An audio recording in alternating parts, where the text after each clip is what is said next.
નમસ્કાર ખેડૂત મિત્રો. હા નમસ્કાર સાહેબ. હા, હું પ્રજ્ઞેશ પટેલ આજના આ વિડીયો આપ સૌનું સ્વાગત કરું છું. તો આજે હું એક વાંસદા તાલુકાના એક ખેડૂતની મુલાકાત આવ્યો છું, જેમણે ભીંડાની ખેતી કરી છે. બરાબર. અને ભીંડાની ખેતીની વાત કરીએ તો એમને હાલમાં સારું એવું ઉત્પાદન મળી રહ્યું છે. તો આપણે એ ખેડૂત પાસેથી જ વિગતવાર જાણશું કે એમને એવું સરસ ઉત્પાદન કઈ રીતે મળી રહ્યું છે. તો સૌપ્રથમ શરૂઆત કરીએ એમના પરિચયથી. તો સૌપ્રથમ તમારું નામ બોલજો નહીં. મારું નામ કુંવર રોહિતભાઈ છગનભાઈ છે. કુંવર રોહિતભાઈ છગનભાઈ. ગામ તમારું? ગામ બોરિયા, જિલ્લો નવસારી. ગામ બોરિયા, તાલુકો વાંસદા, જિલ્લો નવસારી. જિલ્લો નવસારી. ફળિયું કયું લાગે આપણું? મારા આશ્રમ ફળ્યું. ઓકે, આશ્રમ ફળિયું. ઓકે, તો ઓકે રોહિતભાઈ, અમને આ માહિતી આપજો કે આપણે આ ભીંડા જે કર્યા છે, બરાબર, તો તમે ખેતી ક્યારથી કરો છો? શરૂઆતમાં તો અમારા પપ્પા લોકો કરતા હતા. હા, પણ અત્યારે છે ને આ વર્ષે મેં આ ભીંડાની ખેતી કરી છે. ઓકે, એટલે આ પહેલું વર્ષ જ છે? આ ફર્સ્ટ ટાઈમ જ છે. ઓકે, એની સાથે બીજું કોઈ ખેતીમાં કરો છો તમે? આ ટામેટા ને એવું કરીએ શાકભાજીમાં. ઓકે, બરાબર. તમે કીધું કે તમે કઈ નર્સરીનું પેલું કરો છો એમ કઈ? હા, એ કલમ વાળું સાહેબ. ઓકે, મતલબમાં કે તમે સાથે આ ચીપ કલમ પણ બનાવો છો? કલમ બનાવીએ છીએ. એ કેટલા વર્ષોથી કરો છો? એ લગભગ આજે 10-15 વર્ષ થઈ ગયા ને. ઓકે, 10-15 વર્ષથી તમે ચીપ કલમ બી બનાવો છો, મતલબમાં કે તમને ખેતીમાં અનુભવ છે જ? અનુભવ છે. બરાબર છે. ઓકે, આપણે ભીંડાના ખેતરમાં હાલમાં ઊભા છે, બરાબર. તો આ કેટલા કિલો બિયારણ રોપેલું છે તમે? આ 3 કિલો હશે. 3 કિલો જેવું બિયારણ છે. યસ, ખેડૂત મિત્રો જોઈ શકો છો કે આ મોટું ખેતર છે, અને પાછળ બી બીજું ખેતર છે, બરાબર. ઓકે, 3 કિલો ભીંડાનું બિયારણ રોપ્યું છે અને તમે કીધું કે આ ઘણા વર્ષોના બ્રેક બાદ પહેલી વાર ભીંડા કર્યા છે એમ, બરાબર.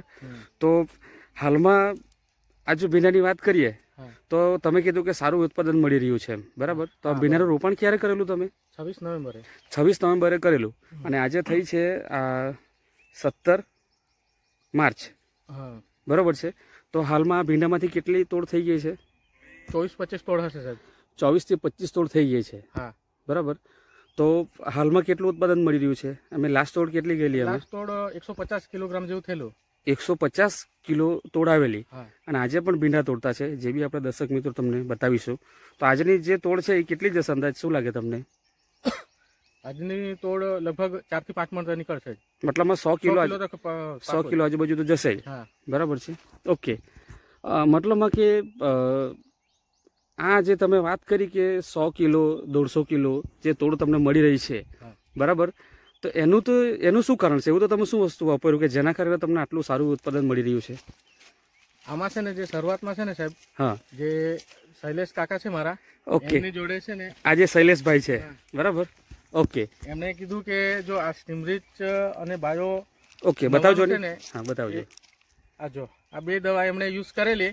મેં એમના બતાવજો. ઓકે, ઓકે, આ સ્ટીમરીચ છે અને એની સાથે આ છે બાયો 99, જે નેટસમ કંપનીની બાયોફીડ પ્રોડક્ટ છે.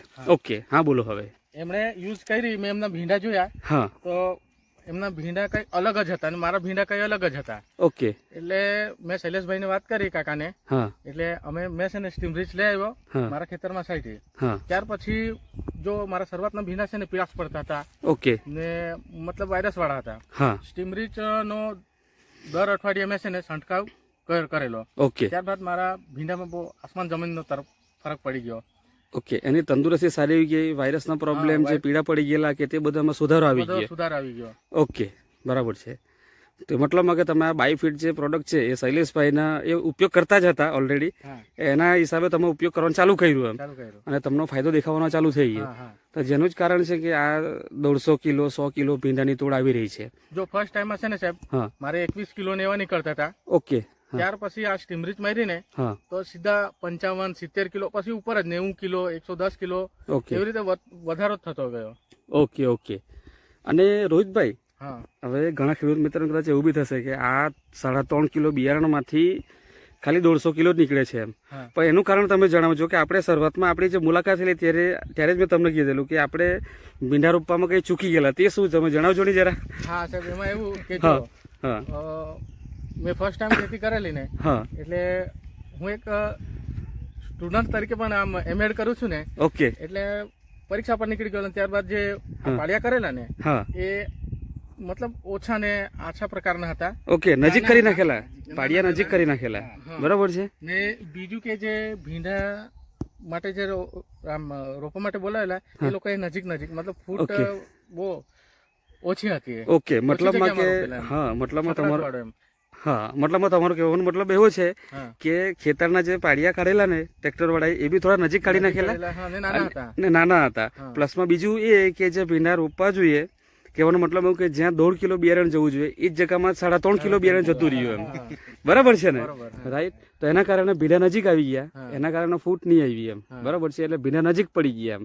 બરાબર, એટલે તમને એવું લાગતું કે ઉત્પાદન હવે ઓછું જ આવશે, ફૂટ નહીં આવશે એમ. પણ દર્શક મિત્રો, હું તમને બતાવીશ આ ભીંડાની ફૂટ બી અને ભીંડામાં જે લાગ છે તે બી એમ.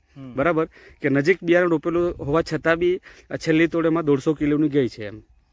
ઓકે રોહિતભાઈ, જો આપણે આ ખેતરમાં બાયોફિટનો ઉપયોગ નહીં કરતે તો તમને શું લાગે કેટલી તોડ જતે? આમ આપણે જે 150 કિલો 100 કિલો જાય છે એના બદલે કેટલું જતે?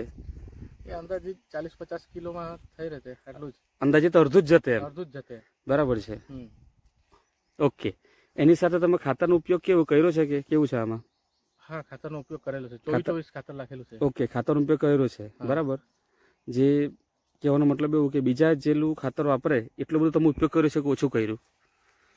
મતલબ એકવાર કરેલું, ઓછું કરેલું છે. મતલબ કે આજે રોપણ થયા પછી આમાં કેટલી વાર ખાતર નાખ્યું? તો આમાં 2 વાર લખેલું છે. ખાલી આટલા મહિના થઈ ગયા, 25 તોડ થઈ ગઈ, બરાબર, ખાલી 2 વાર જ નાખ્યું છે. ઓકે, તે છતાં બી તમને ઉત્પાદન મળી રહ્યું છે. બરાબર. ઓકે રોહિતભાઈ, તો હાલમાં આપણે 25 જેવી તોડ થઈ ગઈ છે. બરાબર, તમને શું લાગે હજુ આ કેટલા મહિના ક્યાં સુધી આ ખેતર આપણું ચાલશે એવું લાગે? આ ખેતર મે સુધી ચાલશે સાહેબ. ઓકે, મે સુધી ચાલશે એટલે મતલબમાં કે તમે આમાં બીજું શું બનાવો છો એમાં? એના પછી ભીંડા પછી અમે ભાત, ડાંગર મતલબમાં કે ડાંગર કરો છો આ ખેતરમાં, એટલે એના માટે તમારે જમીન રેડી કરવાની છે. બરાબર. તો મતલબમાં કે તમારો કહેવાનો ભાવાર્થ એવો છે કે જ્યાં સુધી આ મતલબમાં ભીંડા કાઢવા નથી એમ. મતલબમાં કે અંદાજિત કેટલી તોડ જશે હજુ લાગે તમને? મે મહિનો એટલે અંદાજિત 25 તોડ નીકળી જશે બીજી. ઓકે, મતલબમાં કે હજુ જેટલી તોડ થઈ છે ને, આ ભીંડાની કન્ડિશન જોઈને તમને એવું લાગી રહ્યું છે કે હજુ જેટલી થઈ છે એટલે પાછી બીજી થશે જ. યસ. અને ખેડૂત મિત્રો, આપણે પાછું બી શૂટિંગ લઈશું એમનું કે આ 25-50 તોડ બરાબર છે, તો બીજું વિડીયો બી આપણે લઈશું એમ. ઓકે શૈલેષભાઈ, તમે બી આ બાયોફિટનો ઉપયોગ કર્યો છે, તમને જોઈને જ્યાં રોહિતભાઈ બી આ વસ્તુને વાપરવાની શરૂઆત કરી એમ, તો તમારા ખેતરમાં તમને શું ફરક લાગ્યો આ વસ્તુનો ઉપયોગથી? મારા ખેતરમાં છોડ મજબૂત થયો. હા, ફૂટ બરાબર આવી, 4-5 ફૂટ આવી. હા, ભીંડા બી એવા કે કલર આખો બદલાઈ ગયો. હા. તમારું આપણે કેટલું બિયારણ રોપેલું છે તમે? મારે તો 500 ગ્રામ. 500 ગ્રામ રોપેલું છે. એમાં કેટલીક જેવી તોડ થઈ ગઈ? મારીમાં તો 30-35 થઈ ગઈ. 30-35 તોડ થઈ ગઈ. બરાબર છે ને હજુ બી ચાલુ છે એમ? હજી ચાલુ છે. હજી તો 30 કિલો જેટલા ભીંડા નીકળે. ઓકે, મતલબમાં કે 30-35 તોડ થઈ ગઈ છે અને તેમાંથી બી 30 કિલો આજુબાજુ ભીંડાનું ઉત્પાદન આવી રહ્યું છે. બરાબર, એટલે તમને બી જોરદાર એવું રિઝલ્ટ બાયોફિટનું મળ્યું છે અને તમને જ જોઈને આ રોહિતભાઈ લીધી એમ. બરાબર, એટલે એમને બી રિઝલ્ટ મળ્યું એમ. ઓકે દર્શક મિત્રો, જોઈ શકો છો આ ખેતર છે જેમાંથી ભીંડાનું ઉત્પાદન મળી રહ્યું છે, જેમાં છોડ બી નજીક રોપેલા છે, તે છતાં બી ફૂટ બી આવી રહી છે અને ક્વોલિટીદાર ભીંડાનું ઉત્પાદન મળી રહ્યું છે. જોઈ શકો છો અત્યારે જ ભીંડા તોડ્યા છે, જેના કારણે ભીંડા ઓછા દેખાશે, પણ જોઈ શકો છો છોડની ક્વોલિટી.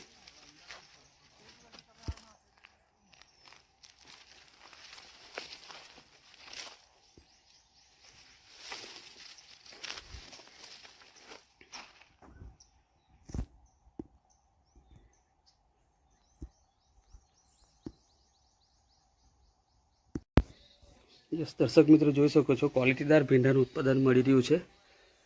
હજુ આમાંથી છૂટા બી પાડ્યા નથી એમ, તો બી એક સરખા ભીંડા દેખાય છે.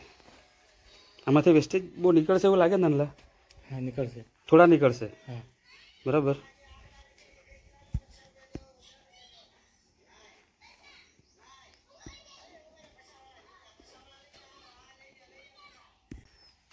ઓકે રોહિતભાઈ, તો જો